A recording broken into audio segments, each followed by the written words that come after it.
Bonjour YouTube et bienvenue sur ma chaîne. Alors aujourd'hui nous allons voir comment fonctionne une batterie voiture, donc 12 volts. Dans un premier temps on va voir comment c'est fait à l'intérieur et dans un deuxième temps nous allons voir son fonctionnement. Alors une batterie ou d'ailleurs on peut appeler ça une pile ou un accu. Donc il existe deux types de batteries pour les véhicules. La batterie avec entretien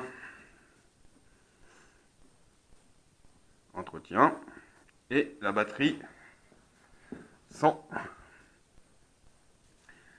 entretien. Donc maintenant, la plupart du temps, les batteries sont sans entretien. Vous imaginez bien pourquoi. Pour son prix. Voilà, une batterie garantie 2 ans. Si elle claque au bout de 2 ans et demi, ça fait toujours une batterie de racheter.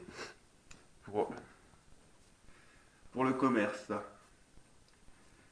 Donc, une batterie, c'est quoi? À l'intérieur, ça fait comment?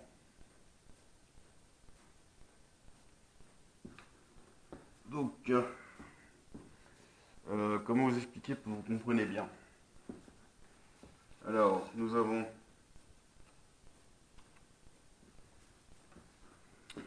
une batterie, donc l'enveloppe plastique. À l'intérieur, nous allons avoir des électrodes.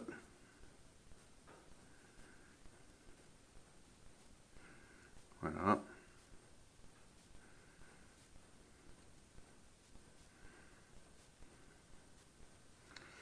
Donc ça va servir d'électrolyte. Alors l'électrolyte, c'est quoi? C'est quand on met en contact un plus et un moins dans de l'acide, ça génère de l'hydrogène. Et cet acide justement va donner le jus. Donc on va dire, là il y a des séparations.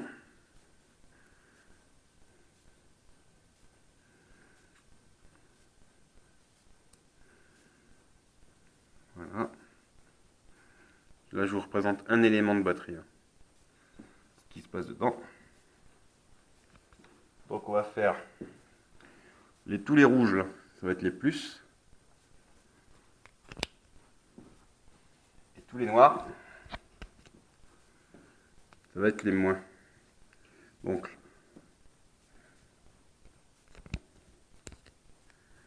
le moins, je trouve le crayon.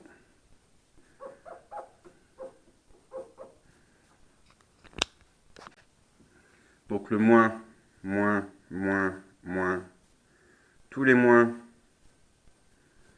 vont être reliés ensemble. Tac, tous les moins. Et tous les plus vont être reliés ensemble. Jusque là, tout va bien. Donc là,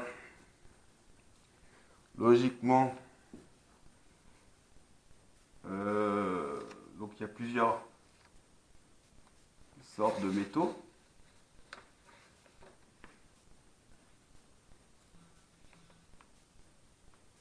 Donc nous avons du bakélite ou de l'alu dans la batterie. Donc ce qui va se passer, c'est que là, tous les moins, tac tac tac, je vais faire sortir une borne moins, ici. Et ce qui va se passer avec tous les plus, sur la cellule là, donc mon dernier plus qui est relié avec tous les autres plus, je vais le faire sortir voilà, un plus. C'est-à-dire que d'un côté j'ai un moins, à côté j'ai plus. Jusqu'à là tout va bien. Maintenant, quand je vais prendre la tension d'une seule cellule, ça va me donner 2 volts. Donc, une cellule est égale à 2 volts.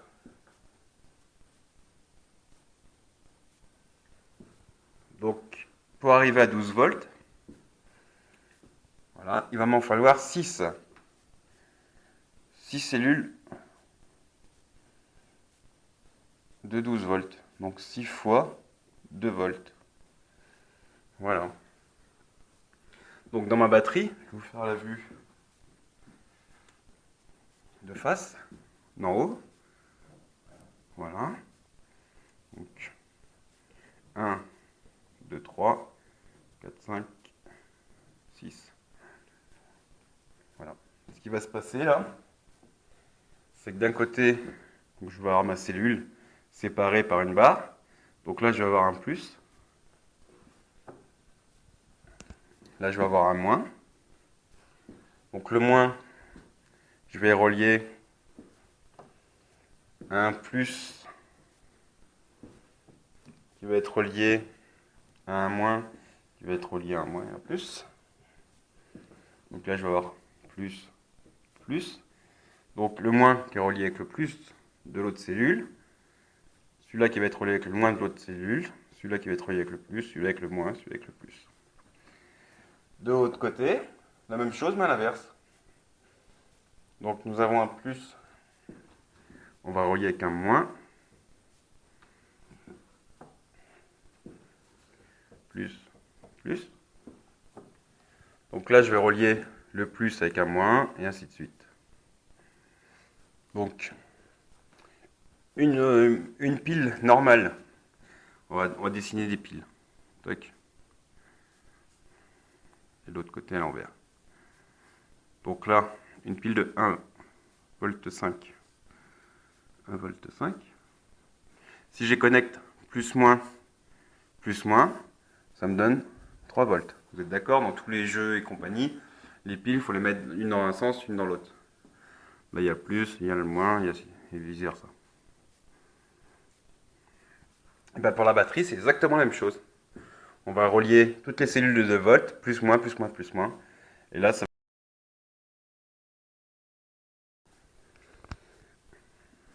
Voilà le système de la batterie. Maintenant, pour que les cellules fonctionnent, forcément, il va falloir un liquide, ce qu'on appelle l'électrolyte. Donc, dans la cellule, par un bouchon, nous allons injecter de l'eau déminéralisée. Pourquoi de l'eau déminéralisée? Parce que l'eau du robinet, par exemple, contient des éléments comme du fer, du calcium, il y a plusieurs éléments. Et quand on va l'électrocuter, cet élément-là, ça va faire un dépôt. Parce que tout ce qui est ferreux rouille au contact d'électricité. Donc, nous allons mettre de l'eau déminéralisée, qui signifie de l'eau purifiée et congelée, par exemple. Et là, quand on va injecter l'eau déminéralisée, il va pouvoir se passer une électrocution dedans, sans que ça fasse un dépôt. Voilà. Et donc, grâce à cette eau déminéralisée, qui va se transformer en acide, cet acide aura une intensité de 2 volts. Alors, ce qui se passe, les batteries avec entretien, sur les batteries, il y a des bouchons qu'on peut remplir, ou carrément vidanger toute la batterie et remettre de l'eau déminéralisée propre. Et ça, c'était génial comme batterie avant. Et maintenant, sans entretien, c'est-à-dire que les bouchons sont sertis. Voilà. On ne peut plus dévisser les bouchons.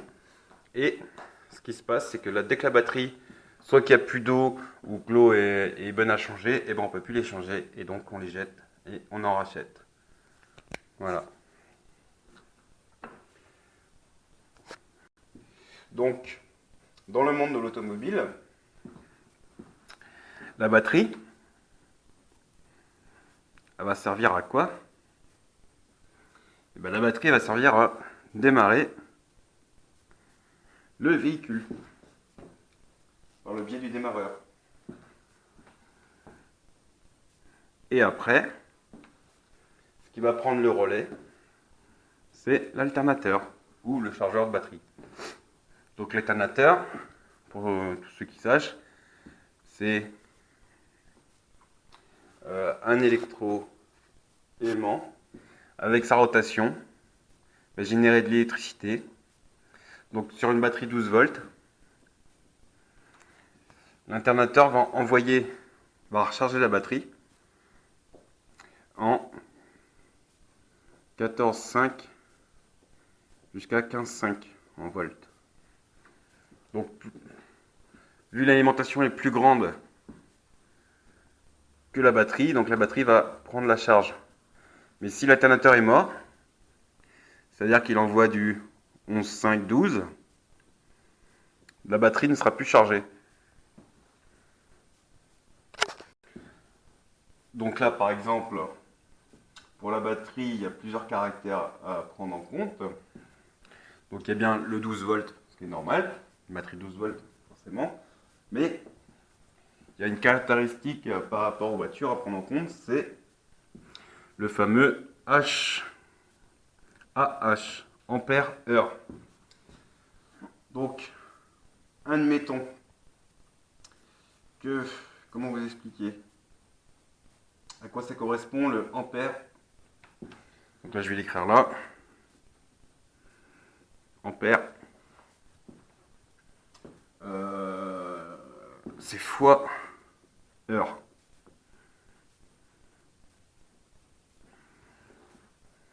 Voilà. Donc, pour une décharge en 20 heures, c'est-à-dire que 20 ampères heure, c'est-à-dire que la batterie a une capacité de décharge. Donc je ne sais pas si vous comprenez, mais je ne sais pas comment vous expliquer. Alors je vais faire simple. Ce qu'on attend d'une batterie au démarrage, c'est d'envoyer votre batterie là. Quand vous démarrez votre moteur, ce qu'on attend de la batterie directement au démarreur. Ce qu'on attend, c'est que ça envoie le maximum de jus. Donc, par exemple, sur une batterie qui fait 65 ampères, et on va dire 65 ampères, on va attendre d'avoir ce qu'on veut, qui est 65 ampères quand on démarre. Le maximum de jus pour faire tourner carrément le volant moteur, quoi. Donc c'est ça qu'on attend d'une batterie en gros. Maintenant, les éléments de la batterie, comme je vous ai dit tout à l'heure, ça a été des vieux 2 volts, mais en réalité, c'est à l'ordre de 2 volts, 2 volts 1. Donc, si j'ai des éléments, la tension à vide de la batterie, donc c'est raison, votre batterie, je sais pas, votre voiture a du mal à démarrer ou quoi que ce soit, donc vous allez prendre votre tension avec le multimètre de votre batterie. Donc la tension à vide doit être comptée entre 12 volts et 12,9 volts. Ça c'est la tension à vide. Voilà. Ensuite, la tension en charge. Donc, vous démarrez votre voiture. L'alternateur, lui, ce qu'il va faire, il va tourner. Donc, il va créer de l'énergie. Donc, l'énergie de la tension de charge va être comprise entre... Ça varie entre 13 volts et 14,5, 15, quoi. 14,5, voire plus ou moins 15 volts. Ça, c'est la tension de charge. Voilà. Donc, ce qui se passe, c'est que si vous avez un problème de démarrage, en premier temps, vous allez prendre la tension à vide de votre batterie, qu'elle soit bien entre 12 volts et 12,9 volts. Puis, vous allez démarrer votre voiture, si vous y arrivez. Donc déjà, avec cette valeur-là, vous savez que votre batterie n'est pas morte. Et ensuite, vous allez démarrer la voiture. Donc vous rechargez votre batterie si vous n'arrivez pas à démarrer. Vous la rechargez par un autre biais. Vous démarrez votre voiture et une fois que le moteur tourne, vous allez mettre votre métrique en voltmètre et vous allez prendre les causes de la batterie. Maintenant, si vous n'avez pas ces valeurs-là, donc entre 13 et 14,5 sur la batterie, c'est que votre alternateur ne charge plus. Et bien généralement, maintenant, il faut le changer. Voilà. Maintenant, admettons que vous avez bien cette valeur-là quand votre moteur il tourne, mais que la tension à vide de votre batterie par exemple est de 10 volts. Ça veut dire que dans votre batterie, il y a 6 éléments, comme je vous ai dit tout à l'heure. Et bien, il y a un des 6 éléments qui est en court-circuit. Donc, il y en a un élément qui ne marche plus. Donc, ce qui veut dire que votre batterie est morte. Voilà. Donc ça, si c'est votre batterie de 12 volts qui est à 10 volts ou en dessous, même après la recharger, ça sert à rien parce qu'il y a un élément qui est mort. Et donc là, il faudrait changer de batterie. La plupart du temps, ce qui se passe, c'est que votre batterie est déchargée, par exemple l'hiver surtout, parce qu'il fait plus froid et forcément elle se décharge plus vite. Et ce qui se passe, vous allez au garage, et le garage, il vous change la batterie. Il vous dit, voilà, votre batterie est morte, et il faut la changer. Et là, vous perdez déjà entre 100 et 150 euros pour la batterie. Alors que juste, si vous la rechargez à la maison et vous testez vous-même, au moins, la plupart du temps, vous ne ferez pas avoir. Voilà, un petit conseil. Donc, voilà ce qu'il y avait à dire pour la batterie. Je ne vais pas rentrer dans les détails parce que c'est beaucoup plus complexe que ça pour vérifier l'électrolyte de la batterie. Mais après, maintenant, on n'a pas forcément besoin. Si vous suivez les conseils, il n'y aura pas besoin parce qu'après, c'est des degrés baumés.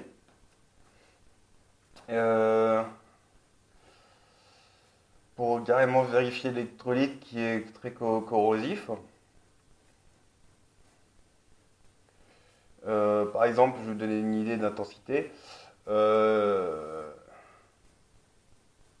L'intensité de l'électrolyte doit être compris entre 24 et 26 degrés baumés, voire 28 pour les accumulateurs chargés. Cette densité baisse à 13 degrés baumés lorsque l'accu est déchargé, donc votre batterie est déchargée. Pour obtenir un tel électrolyte, il faut 7 volumes d'eau dans lesquels on ajoute 2 volumes d'acide sulfurique ultra pur à 66 degrés baumés. L'acide doit être fabriqué de soufre et non pas de pyrite. Attention, on ajoute toujours de l'acide dans l'eau et non le contraire. Et risque de projection. Donc tout ça après c'est de la théorie. Mais maintenant, la plupart du temps, maintenant, on rajoute même pas d'eau dans les batteries parce que les postes sont soudés pour éviter les accidents. Et les fabricants de batteries, bah, eux, ils sont heureux. Dès qu'il y a une batterie qui n'a plus d'électrolyte, et bon, on change, on rachète. Donc voilà ce qu'il y avait à dire pour la batterie. Et comment pas pu vous faire avoir au niveau des décharges et des recharges. Voilà. Donc le but, en fait, pour pas vous faire avoir, c'est un multimètre ou un Matrix. Et comme ça, vous pourrez contrôler votre batterie vous-même. Donc, le récap, c'est quoi? C'est que vous avez compris comment c'était fabriqué une batterie. Vous comprenez bien que on va donc la batterie, c'est de 12 volts à 12,9 vide, c'est-à-dire sans le moteur démarré. Et quand le moteur est démarré, l'alternateur charge, on est bien entre 13 volts à 15 volts. en charge. Toujours, pour charger une batterie, il faut toujours plus de volts en haut que la batterie peut en consommer. Peut en prendre. Si vous avez que du 11 volts, forcément la batterie va se décharger dans l'autre sens. Donc voilà ce qu'il y avait à dire sur la batterie. J'espère que ma vidéo vous sert et vous servira pour la suite. Pour toujours pareil, faire des économies et éviter de vous faire enfler. Voilà, bon bah bonne journée, bon courage.